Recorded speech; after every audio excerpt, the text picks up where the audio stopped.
And I just remember the Lord, he literally asked me, he said, what are you doing right now? And I'm like, well, I'm taking out the freaking trash. That's what I'm doing, and he's like, no, what are you doing? Like talking about your thoughts. And then I just felt the Lord say, like, what did I ask you to do tonight?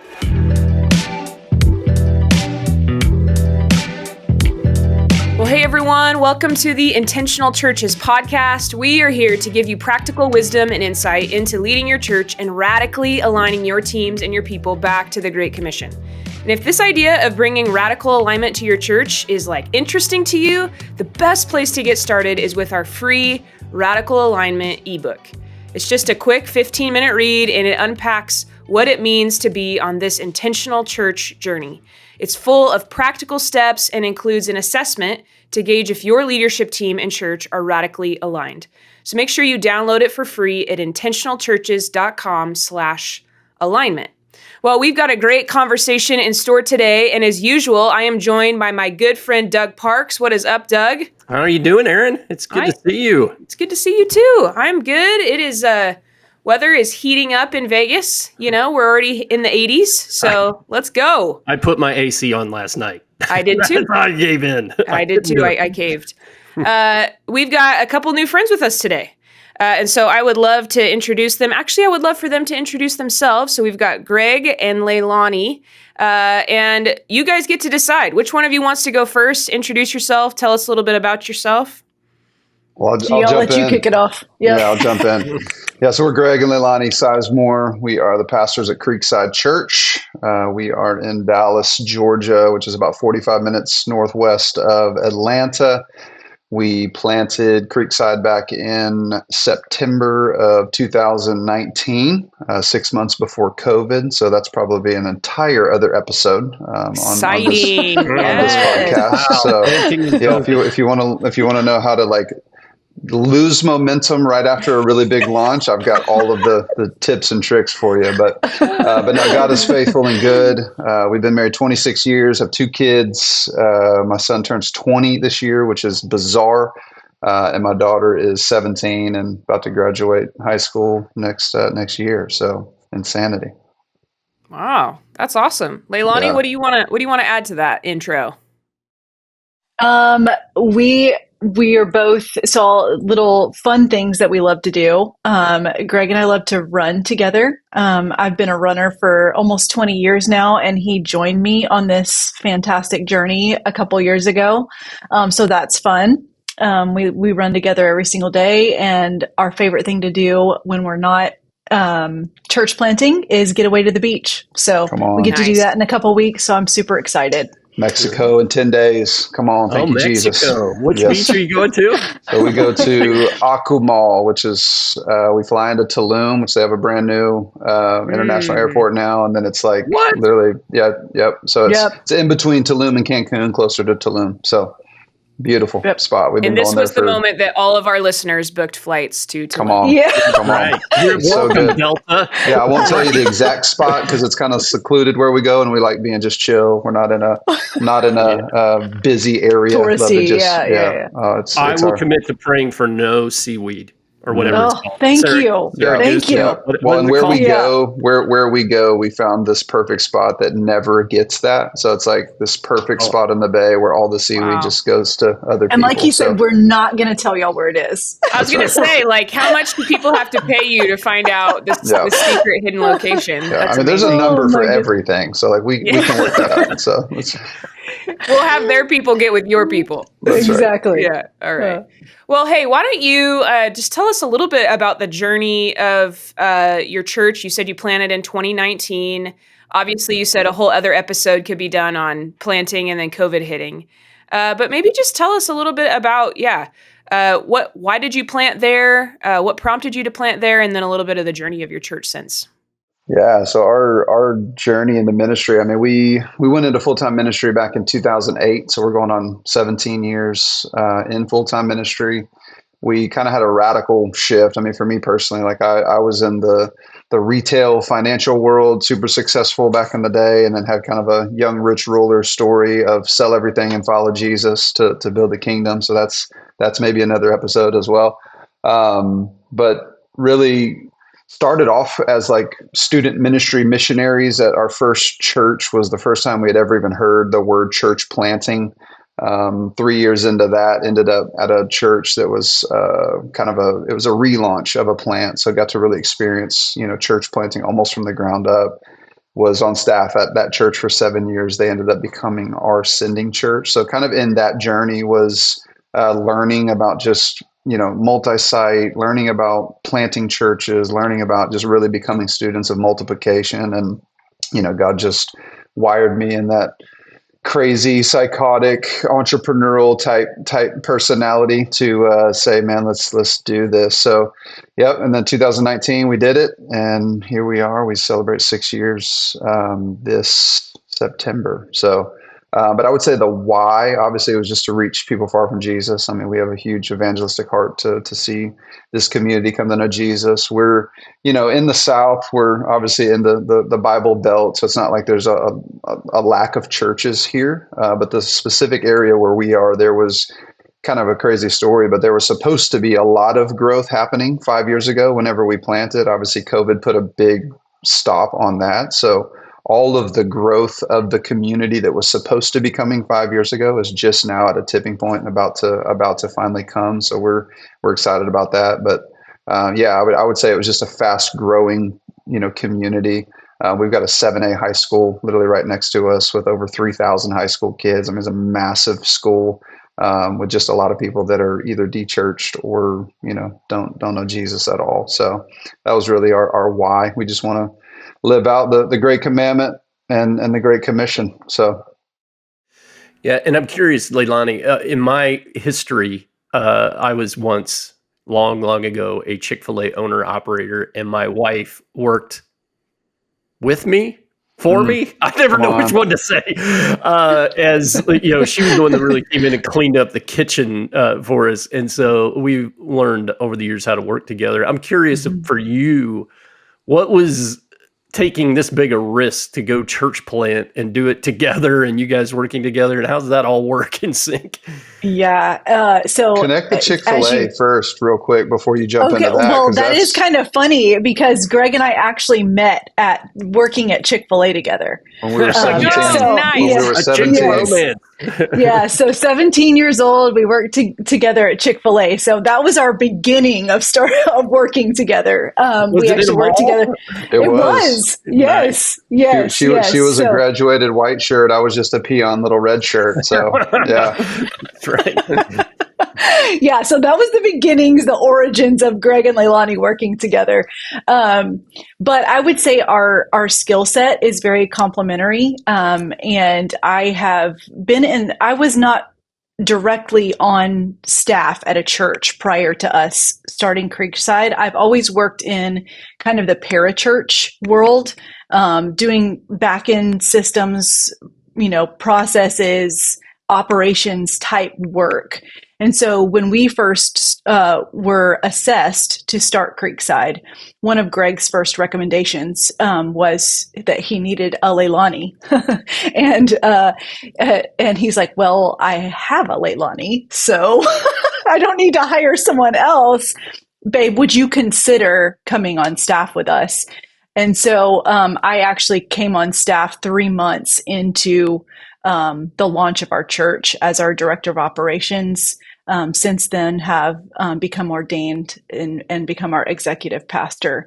It is definitely something that I feel like a lot of people wouldn't do to work side by side because there is a lot of just crossover. There's a lot of hard things, as you know, Doug. Like, it is beautiful when it's beautiful, and it is hard whenever you are going through seasons where you have to make hard decisions, and that can bleed over into your marriage. So a good counselor on lock is great, and has kept us healthy over the years, helped us work through things that are not as easy, or whenever our work life has kind of bled over into our marriage. But I would say, today, still standing, And I would say we're able to have good, hard conversations better than we ever have before. So even though we've had some really tough years working side by side, it has also been really, really beautiful.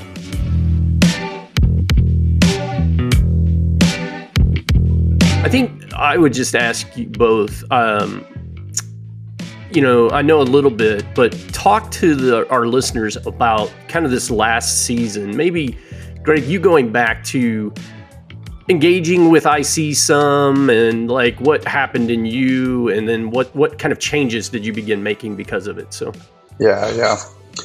So I feel like every season has been different. That's what's been so kind of hard. I mean, we launched really large. We raised a bunch of money, had a lot of momentum, obviously COVID. And then the next 2 years after that was almost just kind of hold on, rebuild. God was gracious. I mean, honestly, after a year after COVID, we were already, self-sustaining, kind of broke that 200 number, really had a solid, core team. We always had a decent staff. I would say, 2023. So we had like our biggest kind of peak year, where we, busted the 300 mark. Finally, we're forced to go to 2 services based on space. And it was kind of right in that season where we were feeling a lot of burnout as a team. I mean, we were running hard, converting to 2 services, trying to figure out, all the logistics there. Learned a ton, honestly, after IC, when we were thinking now through when we went back and evaluated everything through the lens of the one, that was a game changer for us. Like, perfect example, just even there, like when we went to 2 services, we were originally running like 90-minute services. We had a 45-minute break in between the second service. And so we didn't know what we didn't know. Like when I said that, Doug, you probably were like, yeah, that's problematic. But like, we didn't think about it at all. Where the whole idea of like, come to one service and serve at the other. It's like, dude, we're reaching young families. If I'm going to do that, I'm bringing my kids to church and you just asked me to be here for 5 hours. Like, that didn't cross our minds at all. So there was a ton of volunteer burnout, a lot of even fallout from that. And right as we were hitting that peak momentum, well, that kind of just felt, so that transition was just really, really hard. But then coming out of that with people kind of being tired, we also put our foot on the gas with this, one language. We've got to be evangelistic. We've got to personally live out the Great Commission. Like, we've got to, get on that. And man, it was just weird. Like, people were tired. It was one of those, again, we're in an interesting just place. There's a lot of really big, awesome churches around us. And so one thing that the Lord has even kind of been showing me, like I think about even this spectrum almost of, on the right hand of this pendulum, you've got like a radical entrepreneurial missionary. And then on the far left, you have this like hyper just consumeristic Christian, right? But then there's like all these cliques in the middle. And who we're looking for is that perfect balanced person who loves all the attractional things, but totally knows why we're here and wants to live missionally. And as a church plant, you almost need like 2 clicks to the right. Like, give me just that missional bent just a little bit. Because if you go towards that consumer side, I'm just not the best product. You know what I mean? So when you get into like church shopper language and stuff like that, we're not going to be the best kids ministry and the loudest and the brightest and so there was a lot of people in that burnout season. We're just like, we're going to go to the big church down the road because we can just show up and it's great for our family and so on and so forth. And so that was a really frustrating season, just being, brutally honest. Cause like, man, when you're trying to gain momentum, you're more resolved on your mission than ever before. Like, let's go engage lost people. Let's keep preaching the gospel. Let's keep running hard after it. And then people are just tired and just like, man, it's not that season for me. Yeah. And like, as we try to process that, obviously that becomes very personal. You've got friends that are dear friends of yours leaving. You've got, so just trying to like build momentum while, the back door's wide open. Like, it just feels, chaotic at times. And, that was probably the hardest thing. So from 2023 and then 2024, there was, we even experienced a little bit of our first like internal kind of divisiveness about methodology, even in the church. There was different preferences of worship and style and who we were trying to become. And so we even saw some fallout from that. So again, it's just been one of those, God's been insanely faithful, and like we're still doing really, really well. But definitely with some scars and some pain and some exhaustion and with some loss for sure. But I would say, Doug, to answer your question specifically about even the IC, like it was very revealing to us, when we started really pushing that missional bent, because that I was calling people in the center, hey, I need you a couple clicks over, and that really vetted people. And so in hindsight, it really feels like we're in a season of pruning a little bit, and God is preparing kind of our base church to just be a little more clicks on the missional side. And so a lot of those, quote unquote, consumeristic, people have probably left, and I'm not even hating them for it. Like, I get it. You know what I mean? It's like, if you've got young kids and you're in a season of burnout and crazy and busy and all that, like, I understand there are some amazing churches. But that special wiring that we're looking for of who we need as a base was just that more missional people. And there definitely has been some pruning and vetting there. So it's been interesting. I think it's good. I'm still leaning into my optimism. Like, I think it's really, really good. And I'm excited because anytime something gets pruned, it's like it's naked and bare and doesn't look pretty and it doesn't feel good, but just in historic experience that God's getting ready to grow something, so. Well, I know my friend Erin is going to have questions here in a minute, but probably is recovering from her post-traumatic stress disorders listening to you, listening to you guys. But I do want to say, you all, before I hand it to Erin, to both of you, just courageous. And to our listeners, anybody who's gone through this churn of people exiting, and many times, and especially when you're in planting, 2 seasons of courage. I heard first taking the risk to plant, then surviving COVID. Maybe, I don't know what the right word is, and then to say, no, we are going to put a line in the sand here and say we're going to reach people. That's what Jesus commanded, and I can't say enough to you. And if any of our listeners are out there going through this, I would just encourage you to stick with it, because hopefully we get to hear in a minute, when you get on the other side of it, it's amazing, because what all we're calling the church to do, individual Christians to do, is live out a scriptural life. We're not asking them to do anything bad for them. So anyway, Erin, what do you have?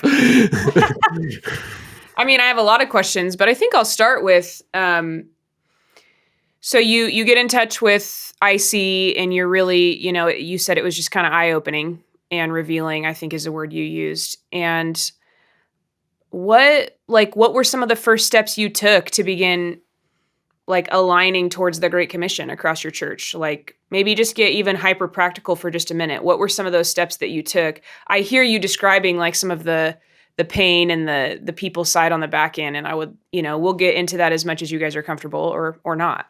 But what are just some of the things that you did to begin moving in that direction? The first thing was to get our whole team on board. And I think that took longer than either Gregg or I expected. Just from first learning the rhythms of how to plan and prep and get communication in line and all of the details that go into running a church so that it feels holistic and cohesive, and that we're not doing this thing over here and this thing over here, and like this piece sounds good, but this is off, So I think it took us a really long time to get our staff and our key leaders in sync, all the while us learning how to do this for the first time as well. And then from there, I feel like our first big push, and maybe the fallout from that, was like the first time we rolled this out beyond our discipleship groups to our whole church. We did a Bless series. And that was the first time we we kind of did the, our getting our staff aligned, and then, our key small group leaders aligned. And then now we're going to roll this out church wide. And so those were kind of some of the practical things that we did to start dripping this language throughout our church, so that everybody is now like, okay, Creekside's not just about this, and then they're not about this, and this is what we're doing. Like, there's some fringe things, but like, we needed to recreate the DNA so that everybody was very clear. When you think about Creekside and what are they about? Oh, they're for the one.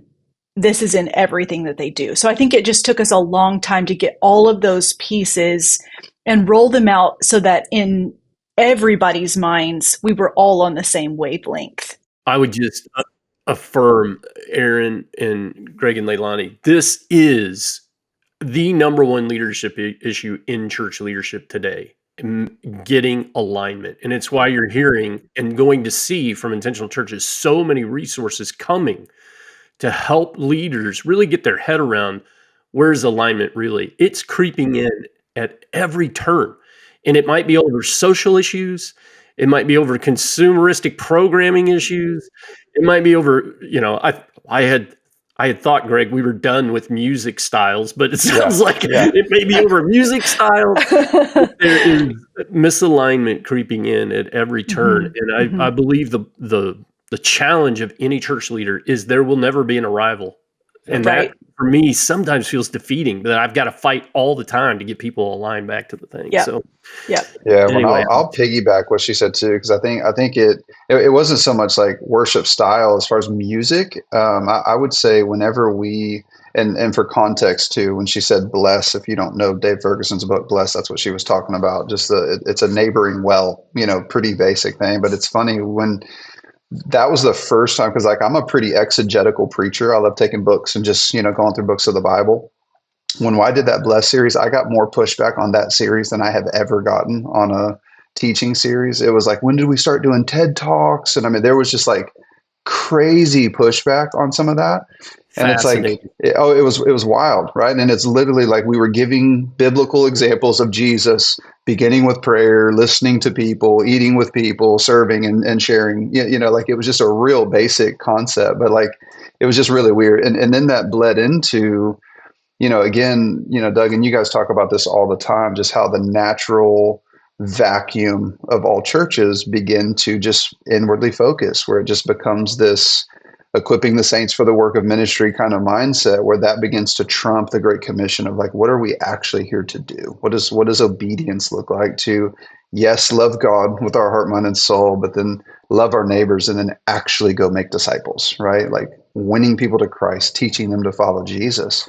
And so when we got super practical trying to align our entire church with that, what really emerged, and this is probably the hardest, most personal side for me, like in 2024, was almost like a methodology, philosophical conversation of like, what is the church? Like, who is the church? What are we here to do? And so, you've got huge movements of, worship happening. You've got, and I'll use some buzzwords and y'all can push or ask questions on these and it is what it is. But like even hyper emotionalism that's creeping in. You've got, more of a charismatic bent or a Pentecostal bent, or maybe you're, the opposite side of that. And like, I'm a very quote unquote charismatic person. Like we are full open, Holy Spirit. We want all of your presence, gifts, power, everything. But what we're not going to do is like be weird and blame it on the Holy Spirit. And so there was this there was this like internal focus there where the methodology became, hey, it's just all about Christians hungering and thirsting for Jesus. And if we'll do that, then just the mission will take care of itself. And it's like, no, there's actually like systematic things we need to do. And there's actual practical things that we need to equip and train people on. Like you don't just drift into the Great Commission, like, right. It's very, very intentional if we're going to actually equip people to do that. And so that was a huge, huge pushback for us. And so now, we were seeing people that wanted our church, that this was more that preference piece where the agenda started to show up. They wanted our church to be much more, quote unquote, like Pentecostal. And it's like, no, we're trying to be very missional. And I'm all, people really wrestle with me sometimes because it's like, man, I'm pulling truth from my Reformed friends. I'm pulling truth from my Pentecostal friends. I'm pulling truth from my Baptist friends. I'm pulling truth from all of my, and it's hard for people to even put me in a certain camp. They want to define you as like, man, what tribe are you in? And I'm like, I'm a Bible guy. Like, I want all of the truth of, the beauty of this. But it's, man, it was hard. That was super hard. And so when you talk about not only alignment around, hey, what's our mission, right? Of like, just so that we are all on the same page.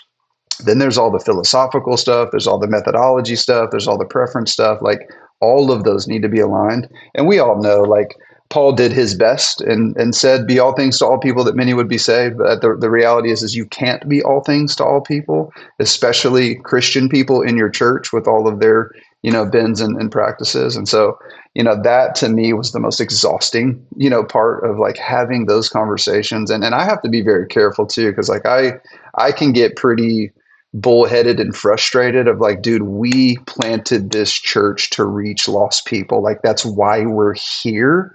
And yes, we want to worship Jesus like that. That's, and then it becomes personal. It's like, are you saying I don't want to like fall in love with Jesus and that I'm not hungry and thirsting for like more of God and his presence and prayer and like all those things? Like, that's literally who I am. If you spend 5 minutes with me, you'll know that. But I also am not going to allow that preference of just, us just being about ourselves and not living on mission. So dude, that was super eye-opening and hard, and we're still, pressing that plow, man. It's work. So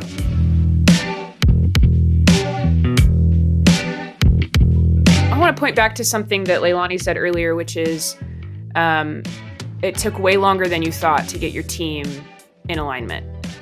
And this is something we talk about a lot here on the podcast. You'll hear Doug talk about this too, that there are no silver bullets. There is no magic pill that you give your team and everybody's aligned suddenly. And one of the things that we learned in this journey of like aligning towards reaching lost people was that it just takes way longer than you ever think. And so we set out and we're like, all right, let's take the next few months, get the staff team rolling on reaching people close to them but far from God. And then we'll align the church. And it's like, that is hilarious. Like, now that we're 5 years down the road, it's like, what were we thinking? We're still working on alignment all the time, And so maybe just, what would you say? Because I just imagine there are many of our listeners who are in a similar boat. Like, they're trying to turn in the direction of alignment. They're facing resistance at every side, because if you're a church leader today, you're facing resistance. It's just packaged differently, no matter where you are, but you're facing resistance. What would you say about this idea of like the long, hard work? Like, what would you say about how things take time? What would you say to our listeners who are like, dude, I have been in this thing for a while and I'm still in this thing? What would you say? What have you learned from your own experience about kind of the long haul of some of this sort of alignment and transformation you guys are talking about? Yeah, I think you said some of the words that were in my head as you were talking. It's all about consistency, and just not quitting. I think the Bible has a lot to say about just keep running with endurance. Like, I alluded to the fact that Gregg and I are runners. I particularly love distance running because I feel like it has taught me so much about faith and walking with Jesus. I just feel like, even as another example would be parenting your children. It's like you can't give up on the slow, consistent rhythms of discipline, of love, of continuing to say the same things over and over and over again rhythmically until it finally clicks. And then when you think it clicks, something comes up in a different way and you have to re-remind, right? In a different way that they can understand in that season. So I just think it's about us not growing weary. We just, it's that long obedience in the same direction, keeping your sight as the church leader fixed on like single-mindedly and, like, to what Gregg said, almost bullheadedly fixated on what God has called you to do. And then when your team and everyone else gets misaligned, we can't grow weary of hurting them back. Nope, God called us to do this. Oh, nope, hey, don't forget, we have this over here. So it's like constantly just pulling their gaze in their direction. So our work as church leaders is to single track mindedly, not grow weary of keeping our gaze fixed on what God has called us to do. And that's the hardest thing, I think, because we're tired too a lot, So it's us being healthy, us keeping our rhythms and disciplines locked in and our vision focused on what God has called us to do. And then not getting weary of keeping our team, not growing tired of telling them the same things over and over and over again. Yeah, it's just such a good analogy, the parenting analogy, Leilani. Yeah. It is. It's the long haul. And we're just been conditioned in the church growth movement to believe you can do it fast. Right. And that's not true. Not true. Because if you're like a lot of churches in America, you woke up in 2020 and realized people weren't owning scripture the way we thought they were. Yeah. A lot of churches. What were you going to say, Gregg?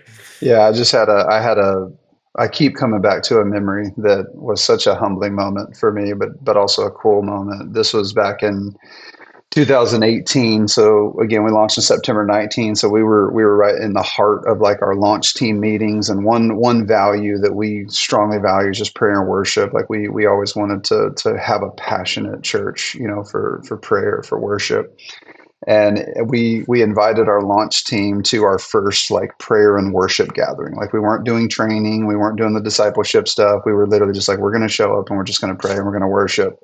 And I remember having just such a high expectation of that night. Like I just knew it was going to be like Pentecost all over again. Like the walls were going to shake, the wind was going to come. Like we were just going to be filled with the Spirit and go like, storm the gates of hell after this night. Like it was just one of those. And I remember at the end of the night, like the night was really good.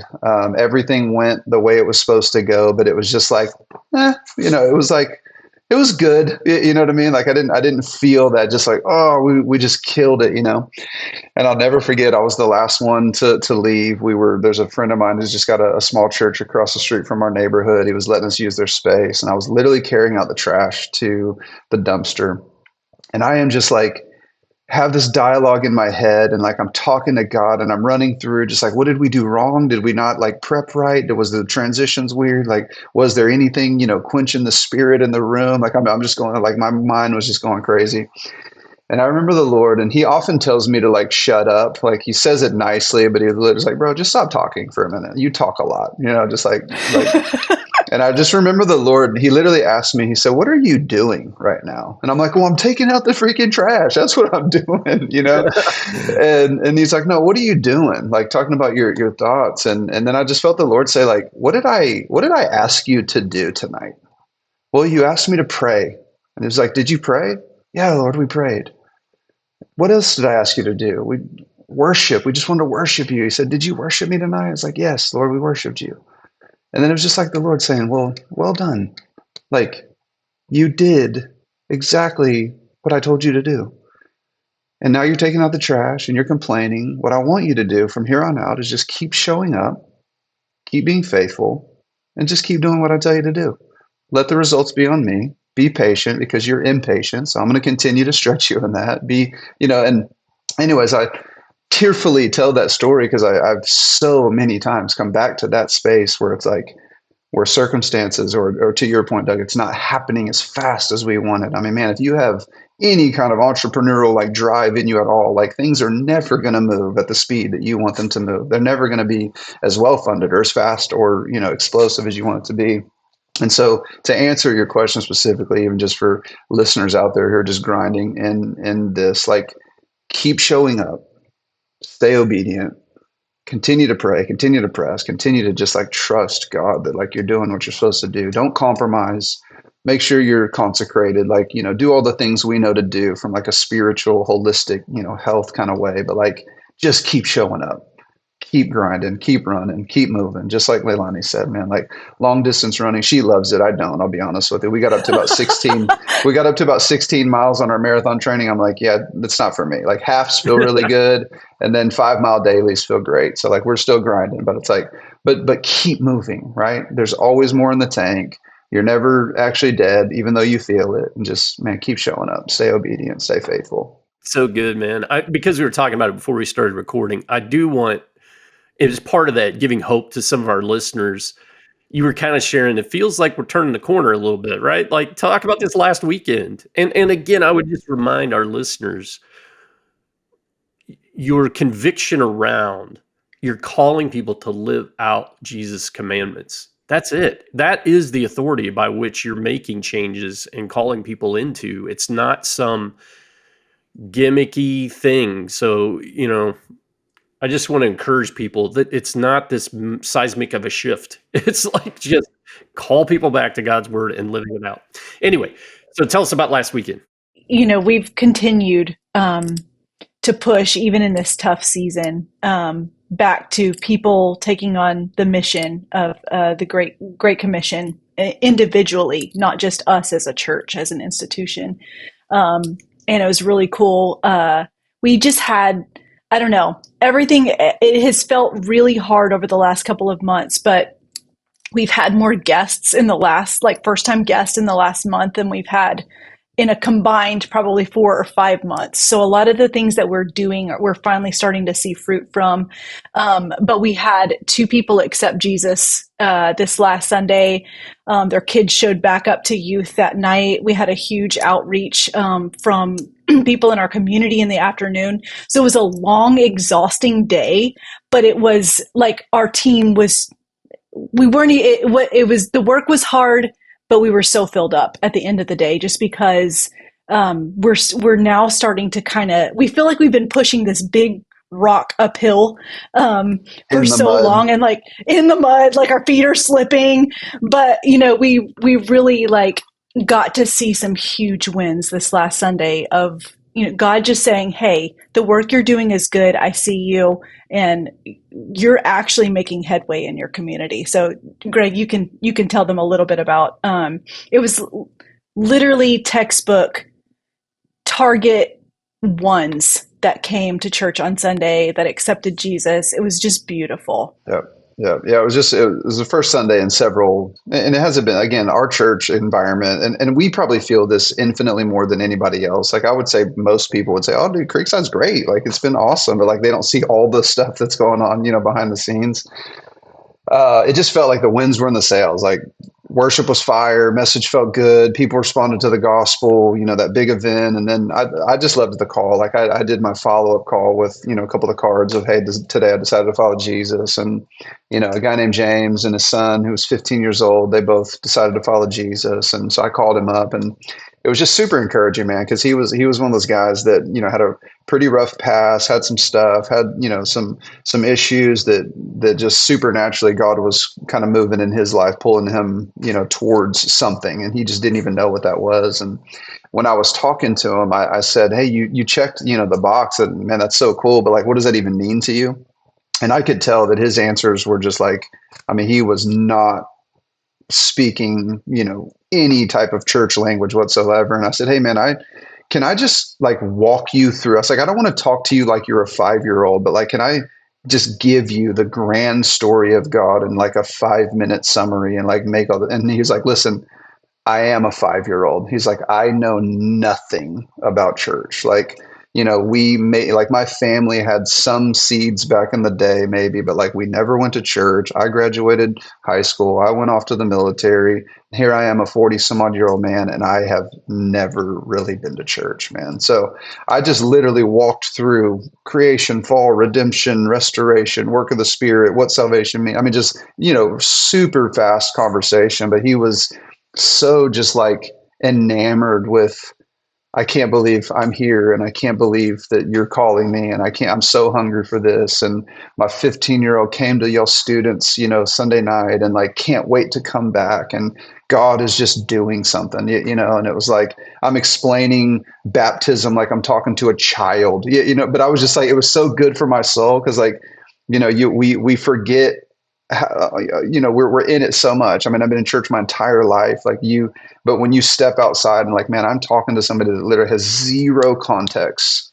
for like what God is actually doing in his life right now. It was just like food for my soul. And then to Leilani's point, it's like, man, Sunday was hard and it was a really long day, but it was like, man, it's worth it. You know what I mean? It's like these are those moments where finally it's like, yes, this is brutal. Yes, this is hard, but God, you're so good. And it was just worth it. So come on. Man, such a good story. Thanks for sharing, you guys. And I just think it's interesting how when we stay faithful and do the things that you guys have described, like things do grow. It just takes time. And then one day they pop up and we're like, oh my goodness, yay. Yeah. Stuff has been growing. We just couldn't see it yet. And it is interesting. I wish we had time to get into this. We just don't today. But how the more this keeps happening, this will turn the culture of your church and of the people of your church in a different direction, because this won't be the last time this happens.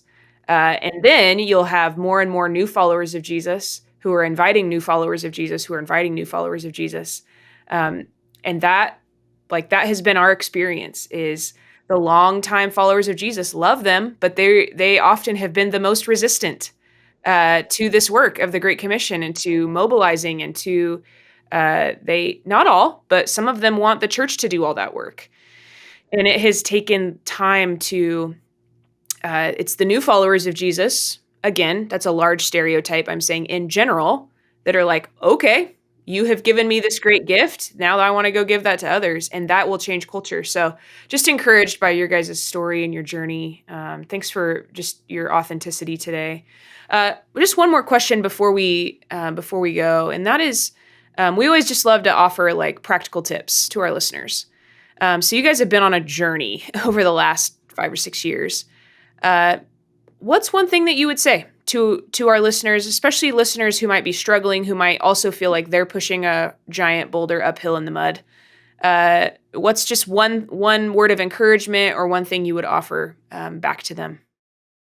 I think for us, it's really easy to get caught up in like long-term future, like where are we going? What are we doing? Like the long-term vision of making sure that like the next 20 steps ahead of us are good.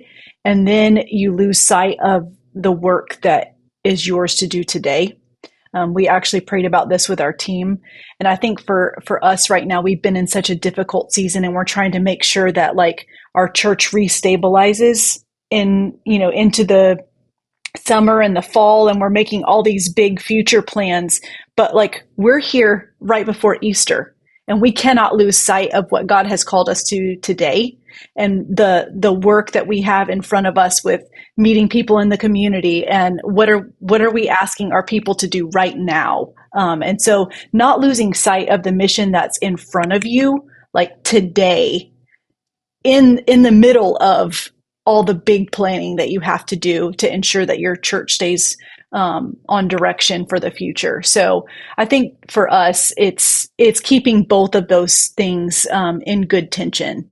Yeah, for me, I was just thinking about just the gospel is the power of God unto salvation. And so for the listener, keep preaching the gospel, right? Keep teaching the word. It never returns void. So just be Jesus centered and bathe that in prayer, and then just trust the Holy Spirit that he's the one that saves people, right? He's the one that woos the heart of men and convicts them of sin and gifts them faith to even call upon the name. And so just keep pressing in. We always say like obedience really is just abiding in Jesus, like truly walk in the power of the Spirit, and he'll do the work. But just do that deep soul work and continue to keep the course, keep showing up, stay faithful.